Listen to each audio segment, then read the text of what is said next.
Welcome to public TV news. బులెటిన్ల ముందుగా headlines. Lashkar బోనాలకు రావాలని సీఎంకు ఆహ్వానం.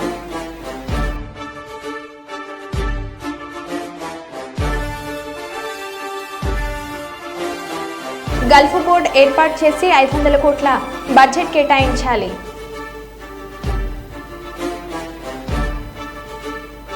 ఐస్ ఫ్యాక్టరీలో చోరీకి పాల్పడిన 3 నిందితుల అరెస్ట్.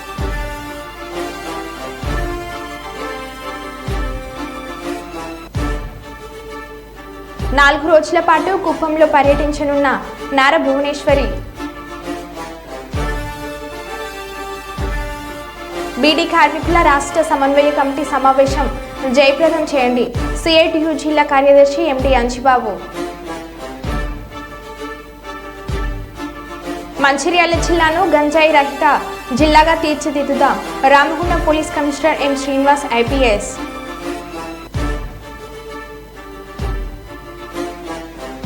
ప్రభుత్వ పాఠశాల విద్యార్థులకు స్కూల్ కిట్స్ పంపిణీ చేసిన తెలుగుదేశం పార్టీ నాయకులు.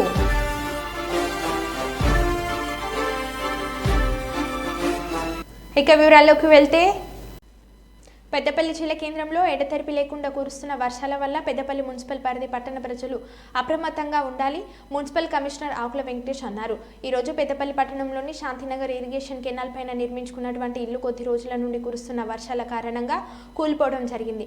అట్టి ఇంటిని పరిశీలించిన ఎమ్మెల్యే మరియు చైర్పర్సన్ ఆదేశాల మేరకు బాధితులను మున్సిపల్ కార్యాలయంలోని పునరావాస కేంద్రానికి తరలించాలని, అలాగే వారికి భోజన సదుపాయం, ఇతర వసతులను కల్పించాలని మున్సిపల్ మేనేజర్ శివప్రసాద్ని ఆదేశించారు. ప్రజలకు వర్షాల వల్ల సమస్యలు ఉన్న 24 గంటలు municipal help line number 6303127484 phone నెంబర్కి తెలియజేసినట్లయితే మా సిబ్బంది మీకు అన్ని విధాలా అందుబాటులో ఉంటారని తెలిపారు.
పెద్దపల్లి పురపాలక సంఘ పరిధిలో గత 3 రోజుల నుంచి కురుస్తున్న భారీ వర్షాలకు మన దెబ్బతిన్నటువంటి ఈ యొక్క రంగంపల్లి మన కల్వర్టును పరిశీలించడం జరిగింది. రంగంపల్లి కల్వర్టు చిన్నగా ఉండడం వల్ల నీరు రోడ్లపైకి ఎక్కి మన కరీంనగర్ నుంచి పెద్దపల్లికి, పెద్దపల్లి నుంచి కరీంనగర్కు వెళ్ళే వాహనదారులకు ఇబ్బందులు అవుతున్నాయి. కాబట్టి ఇప్పుడు ఆ పైపులు తీసేసి వాటర్ పైన నిలవకుండా ఏ గారు ఇప్పుడే కాంట్రాక్టర్ని పిలిపించి ఆ పైపులు కూడా తీయించడం జరుగుతుంది. అదేవిధంగా గత 3 రోజుల నుంచి కురుస్తున్న వర్షాలకు ఈరోజు శాంతినగర్ మన ఇరిగేషన్ కెనాల్ మీద నిర్మించుకున్నటువంటి ఇల్లు కూలిపోవడం జరిగింది. దాన్ని కూడా పరిశీలించడం జరిగింది. ఆ ఇంటి వాళ్ళకు కూడా పురపాలక సంఘం తరఫున చైర్మన్ గారి ఆదేశంగా ఎమ్మెల్యే గారి ఆదేశాల మేరకు ఇమీడియట్గా వాళ్ళకు ఫుడ్ కూడా పంపించడం జరిగింది. దాంతోపాటు మా లేబర్లతోని ఇప్పటికిప్పుడు ఆ ఇల్లు కప్పుకోవడానికి అవసరమైన ఏర్పాట్లు కానీ వాళ్ళకు సహకారం కూడా అందించడం జరుగుతుంది. ప్రజలందరూ కూడా ఈ గడిచిన నెక్స్ట్ వచ్చే 2 రోజులు కూడా రెడ్ అలర్ట్ ఉంది కాబట్టి ప్రజలందరూ అత్యవసరం అయితే తప్ప ఎవరు బయటికి రావద్దని, అదేవిధంగా ఇంటి చుట్టూ నీరు నిలవకుండా పెట్టకుండా చూసుకోవాలని, ఎవరిదైనా ఇల్లు కూలిపోయే స్థితిలో కానీ ఏదైనా గోడలు కూలిపోయేటట్టుంటే ముందే మున్సిపాలిటీకి సమాచారం అందించినట్లయితే మా జేసీబీతో వాటిని తొలగించడం జరుగుతుందని, అదేవిధంగా ప్రజలందరూ కూడా ఎలాంటి అత్యవసర ఉన్నప్పటికీ ఉంటే మా మున్సిపల్ నెంబర్ అయినటువంటి 6303127484 6303127484 నెంబర్కి మీరు కాల్ చేసి ఇన్ఫర్మేషన్ ఇచ్చినట్టయితే మా సిబ్బంది ఇమీడియట్గా వస్తారు. అదేవిధంగా మున్సిపల్ తరఫున కూడా 2 డిఆర్ఎఫ్ టీంలు అంటే ఎమర్జెన్సీ రెస్పాన్స్ టీంలను కూడా ఏర్పాటు చేయడం జరిగింది. వాటర్ ఎలాంటి స్టాగ్నేటెడ్ అయినా వాటిని తొలగించడానికి ప్రజలందరూ కూడా ఈ యొక్క అవకాశాన్ని సద్వినియోగం చేసుకోవాలి. అదేవిధంగా ఎవరైనా కూడా అత్యవసరం అయితే తప్ప బయటికి రావద్దు. ఇంటి చుట్టూ నీరు నిల్వకుండా అదేవిధంగా సీజనల్ వ్యాధుల బారిన పడకుండా జాగ్రత్తగా ఉండాలని ఈ కార్యక్రమానికి సహకరిస్తూ ప్రతిరోజు మన పురపాలక సంఘ పరిధిలో ఉన్న ప్రజల్లో అవగాహన కల్పించడానికి తన వంతు కృషి చేస్తున్న సిటీ కేబుల్కి మరీ ప్రత్యేక ధన్యవాదాలు తెలియజేస్తున్నాం. గతంలో జరిగింది మన గౌరవ మేనేజర్ గారికి కూడా ఇన్ఛార్జ్ ఇవ్వడం జరిగింది. ఎవరైనా ఇల్లు కూలిపోయే స్థితిలో ఉండి ఎలాంటి ఆధారం లేని వాళ్ళు ఉన్నట్టయితే మున్సిపల్ పాత ఆఫీస్లోనే వాళ్ళకు పునరావాస కేంద్రము కూడా ఏర్పాటు చేయడం జరిగింది. వాళ్ళకు ఫుడ్ కానీ అక్కడ అన్ని ఏర్పాట్లు కూడా మేనేజర్ గారు ఏర్పాటు చేయడం జరుగుతుంది.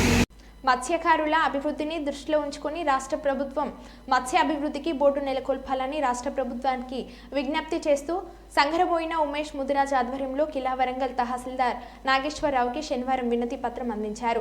కిలా వరంగల్ పెట్రోల్ బంక్ నుండి తహసీల్దార్ కార్యాలయంకి ముదిరాజ్ కులస్తులందరూ ర్యాలీ నిర్వహించారు. ఈ కార్యాలయం ముందు నిరసన వ్యక్తం చేశారు. ఈ సందర్భంగా అర్బన్ జిల్లా ప్రధాన కార్యదర్శి పులి రజనీకాంత్ మాట్లాడుతూ ముదిరాజులకు ప్రభుత్వం ఉచితంగా పంపించేసే చేప పిల్లలకు బదులు నగదు బదిలీ చేస్తే ముదిరాజులు ఉపయోగకరంగా ఉంటుందని కోరారు. ముదిరాజ్ ఫైనాన్స్ గా కమిషనర్ ఏర్పాటు చేసి 1000 కోట్ల నిధులు కేటాయించాలని డిమాండ్ చేశారు. చెరువులు కుంటలపై ముదిరాజులకు సంపూర్ణ హక్కులు కేటాయించాలని, మంత్రివర్గ విస్తరణ ముదిరాజులకు స్థానం కల్పించాలని డిమాండ్ చేశారు.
వర్ధిల్లాలి ముదిరాజుల ఐక్యత, వర్ధిల్లాలి ముదిరాజుల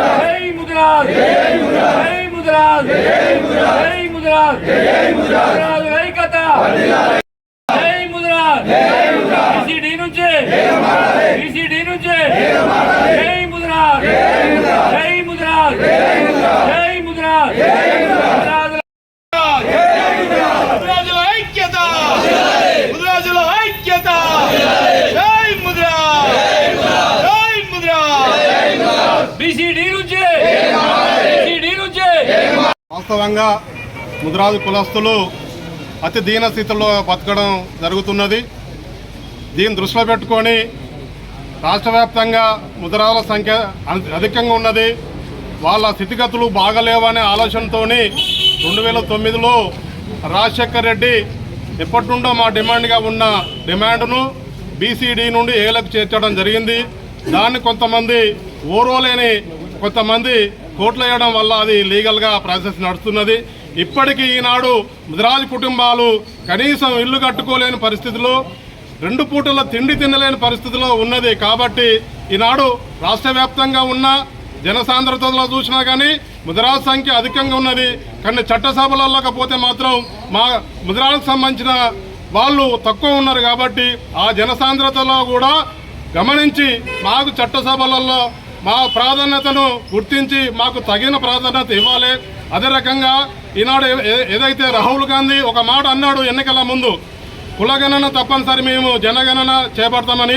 జనగణనలే కులగణన చేపట్టి మా సంఖ్య ఎంత అవుతున్నదో ఆ సంఖ్య ప్రాతిపదిక మీద మాకు చట్టసభలలో ఈ పదవులు కల్పించాలనేది మేము ఈ గవర్నమెంట్ను కోరుతున్నాము. దయచేసి మాది ఇది డిమాండ్ అనుకుంటారా, లేదనుకుంటే కోరిక అనుకుంటారా, విన్నపాము అనుకుంటారా, ఏ రకంగా అనుకొని దీన్ని పరిష్కార మార్గం ఎన్నుకోవాలనేది ముదిరాజు సంఘం నుండి మేము కోరుకోవడం జరుగుతుంది.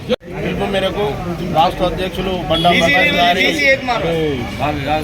ఆదేశాల మేరకు రాష్ట్ర రెవెన్యూ డిపార్ట్మెంట్ వారికి, కలెక్టర్ గారికి రిప్రజెంటేషన్ బీసీడీ నుంచి చిరకాల కోరికమైన ముదిరాజుల కోరిక నెరవేరాలని చెప్పని, డీ నుంచి ఏకు మారాలని చెప్పని, ముదిరాజుల కోస బాధలు అన్నీ వెనకటి నుంచి ఉన్న బాధలు మా తాతల కాటి నుంచి ఉన్న ఈ యొక్క డీ నుంచి ఏకు మార్చాలని చెప్పని కోరుకుంటూ, ఇన్నేళ్లకెళ్ళో చేస్తున్న ఈ యొక్క పోరాటానికి గుర్తింపు లేని ప్రభుత్వాలు ఏ ప్రభుత్వమైనా రావడము మా యొక్క ముదిరాజు కులంలో ఉన్న 60 లక్షల జనాభాను వాడుకోవడమే కానీ మాకు ఎక్కడ కూడా ప్రాధాన్యత లేదు. మాకు ఎమ్మెల్యేలు కానీ నామినేటర్లు కానీ ఎక్కడ కూడా మాకు బాధ్యత లేకుండా మమ్మల్ని ప్రతి ఒక్క పార్టీ వచ్చుడు అధికారంలో ఉండడం మమ్మల్ని వాడుకోవడమే జరుగుతున్నది తప్పితే మాకు ఎక్కడ కూడా ప్రాధాన్యత లేదు. కానీ ఇప్పుడు మాకు కావాల్సింది ఏంటి అంటే మేము డీ నుంచి ఒకటి ఏకు కావాలని చెప్పని మేము కోరుకుంటున్నాము. ఇంకొకటి ఏంటి అని అంటే మాకు లిమిటెడ్ ముదిరాజు మా సంక్షేమ సంఘం నుంచి మాకు ఒక లిమిటెడ్గా 1000 కోట్ల రూపాయలు డిమాండ్ చేస్తున్నాము. ఇప్పుడున్న మాకు అధికారంలో ఉన్న పార్టీ నుంచి ఉన్న ఏకైక ఎమ్మెల్యే గారికి ఒక మంత్రి పదవి ఇవ్వాలని చెప్పని, మళ్ళీ మాకు ఈ ఒకటి ఏంటంటే నామినేటర్లు అధికార పార్టీలో ఉన్న వాళ్ళందరికీ కూడా నామినేటర్లో బాధ్యత కల్పించాలని చెప్పని మేము డిమాండ్ చేస్తున్నాం. జై ముదిరాజ్, జై ముదిరాజ్. గత 2 రోజుల నుండి ఎడతెరిపి లేకుండా కురుస్తున్న వర్షాల నేపథ్యంలో పోలవరం ప్రాజెక్టు పెద్ద ఎత్తున చేరుతున్న వరద నీరు, రోజు రోజుకు పెరుగుతున్న గోదావరి ఉధృతి. ప్రస్తుతం పోలవరం స్పిల్వే 4,84,022 క్యూసెక్ల నీరు దిగువకు ప్రవహిస్తుంది. పోలవరం ప్రాజెక్టులో ప్రస్తుతం స్పిల్వే దిగువన 30 మీటర్లుగా నీటి మట్టం నమోదైనట్లు తెలిపిన అధికారులు. ప్రస్తుతం భద్రాచలం వద్ద గోదావరి వరద ప్రవాహం 32 అడుగులకు పెరగడంతో పోలవరంలో నీటి మట్టం సాయంత్రానికి మరింత పెరిగే అవకాశం. ఇప్పటికే పాపికొండలు విహారయాత్ర నిలిపివేయగా పోచమ్మ తల్లి ఆలయం వద్ద వరద నీటితో మునిగిపోవడంతో ఆలయాన్ని మూసివేశారు. నృత్యకారులు ఎవరు వేటకు వెళ్లొద్దని అధికారులకు ఆదేశాలు జారీ చేశారు.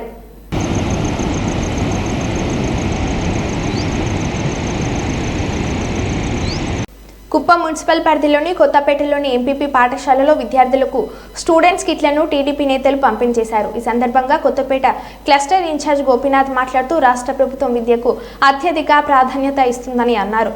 ప్రభుత్వ పాఠశాలను ప్రైవేట్ పాఠశాలలకు దీటుగా అభివృద్ధి చేయడమే ముఖ్యమంత్రి చంద్రబాబు లక్ష్యమని వారు పేర్కొన్నారు. విద్యార్థులందరూ బాగా చదువుకొని ఉన్నత స్థాయికి ఎదగాలని వారు ఆకాంక్షించారు.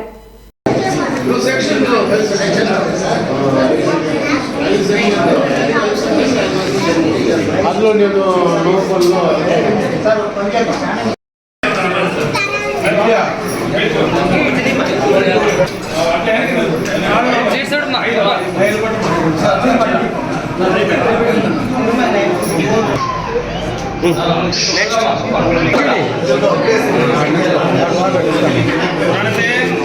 మీరు కూడా లైన్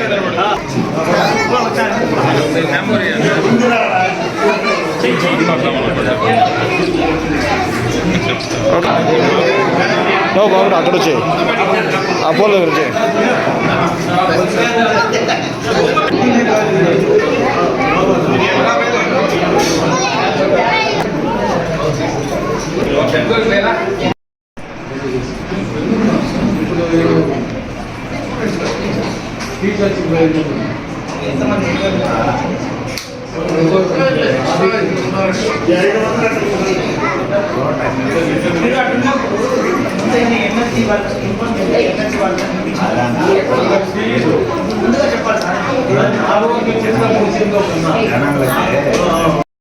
చేసేనా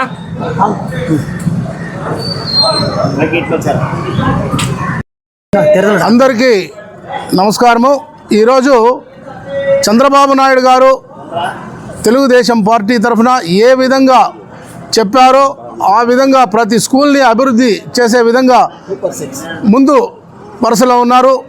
సూపర్ 6 పథకాలని ఆయన చెప్పడం జరిగింది. దాన్ని తూచా తప్పకుండా అన్ని కార్యక్రమాలు చేస్తున్నారు. ప్రతి బిడ్డకు ఎంతమంది ఉంటే ఇంట్లో అంతమందికి 15,000 రూపాయలు వంతున ఇస్తామన్నారు. అది కూడా ఇంప్లిమెంట్ చేయడం జరుగుతుంది. అదేవిధంగా ఈరోజు ప్రతి ఒక్క బిడ్డకు కూడా పుస్తకాలు, బట్లు, బెల్టు, అదేవిధంగా వాళ్లకు ఫ్రీ భోజనాలు అన్నీ కూడా సౌకర్యవంతంగా చేయడానికి చంద్రబాబు నాయుడు గారు కంకణం కట్టుకోవడం జరిగింది.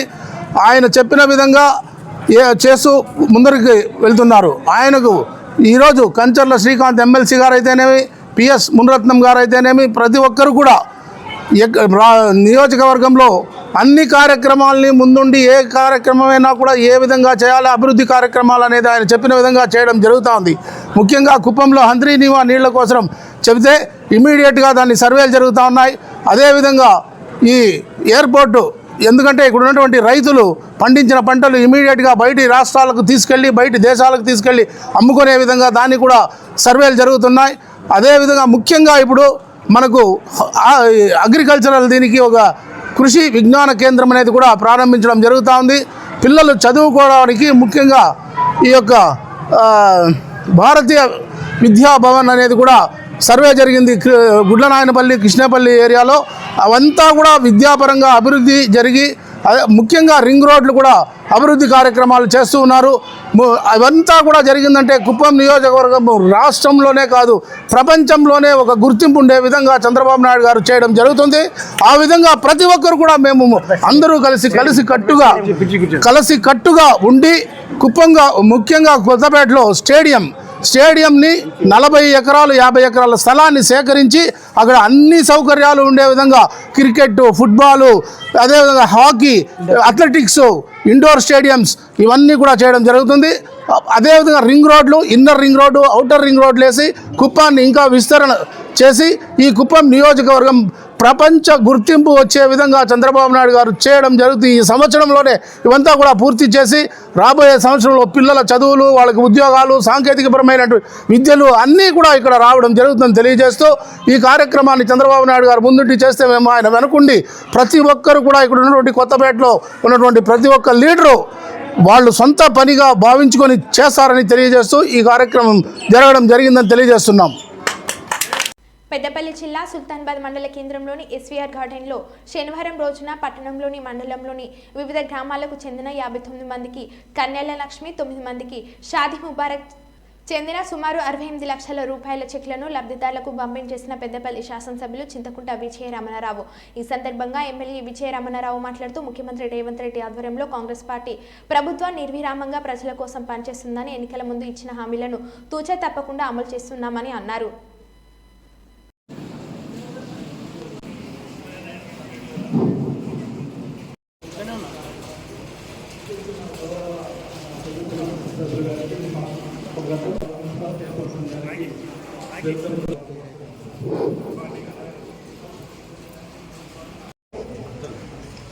मोहम्मद परवीन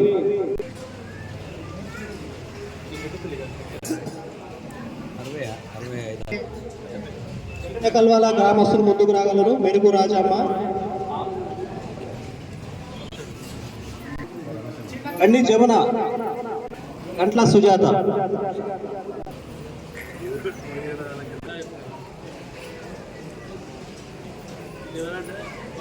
దుగర్రై గ్రామస్తులు ముందుకు ఈర్కుల పత్తూరు గ్రామం, తర్వాత కొదురుబాగ గ్రామం నుండి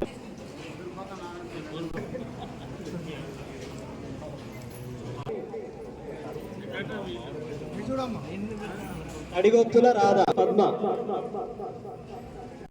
కొట్టె లక్ష్మి, సుతాల గ్రామం నుండి జూపాక అంజలి,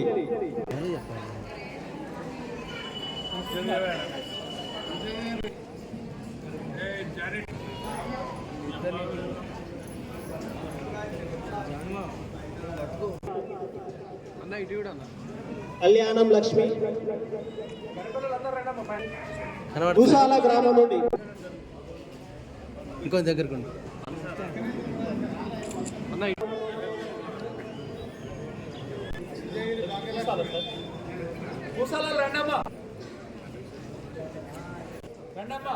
మారం కనకమ్మ మధ్యల అరుణ